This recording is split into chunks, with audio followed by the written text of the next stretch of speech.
అర్ధరాత్రి మంత్రి రోజా ఇంటికి వెళ్లి షాక్ ఇచ్చిన యంగ్ టైగర్ జూనియర్ ఎన్టీఆర్ ఇలా మంత్రి రోజా ఇంటికి వెళ్ళి షాక్ ఇచ్చేసరికి అందరూ ఒక్కసారిగా కంగు తిన్నారట. ముఖ్యంగా చెప్పాలంటే మంత్రి రోజా ఫ్యూజులు మాత్రం ఒక్కసారిగా ఎగిరిపోయాయట. మరి జూనియర్ ఎన్టీఆర్ గురించి తెలిసిందే కదా, ముక్కుసూటిగా వెళ్ళే మనిషి.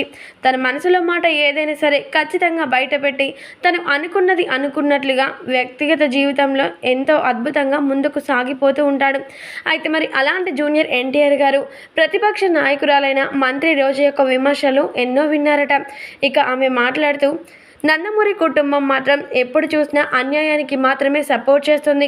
చంద్రబాబు నాయుడు గారు ఎన్ని అన్యాయాలు అక్రమాలు చేసినా, ఆఖరికి సొంత తల్లిదండ్రులని నాశనం చేసినా కానీ నందమూరి కుటుంబ సభ్యులు నందమూరి బాలకృష్ణ గారు చంద్రబాబు నాయుడు గారిని నమ్మి అపోహపోతూ మళ్ళీ ఇప్పుడు టీడీపీ పూర్వ వైభవాన్ని అంతా ఆయన చేతిలో పెట్టి పార్టీని భ్రష్టు పట్టిస్తున్నారు.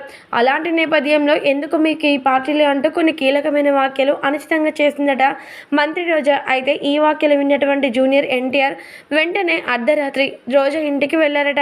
వెళ్ళడం మాత్రమే కాకుండా ఆయన రోజాతో మాట్లాడుతూ, టీడీపీ పార్టీ ఎవరి చేతిలో అభివృద్ధి చెందుతుంది, ఎక్కడి దాకా వెళ్ళాలి, ప్రజలకి ఎంత మేలు చేయాలన్న సంగతులు మేము చూసుకుంటాం. కానీ ప్రస్తుతానికి అధికారంలో ఉన్న మీరు ప్రజలకి ఎంత మేలు చేయాలన్నది మీరు చూసుకోండి. అంతేకాని నందమూరి ఫ్యామిలీపై, టీడీపీ పార్టీపై అనుచితంగా వ్యాఖ్యలు చేస్తే ఊరుకునేది లేదు అంటూ రోజాపై ఒక్కసారిగా స్ట్రాంగ్ వార్నింగ్ ఇచ్చారట జూనియర్ ఎన్టీఆర్. ఇక దీంతో ఒక్కసారిగా రోజా మాత్రం బిత్తరపోయినట్లుగా తెలుస్తోంది.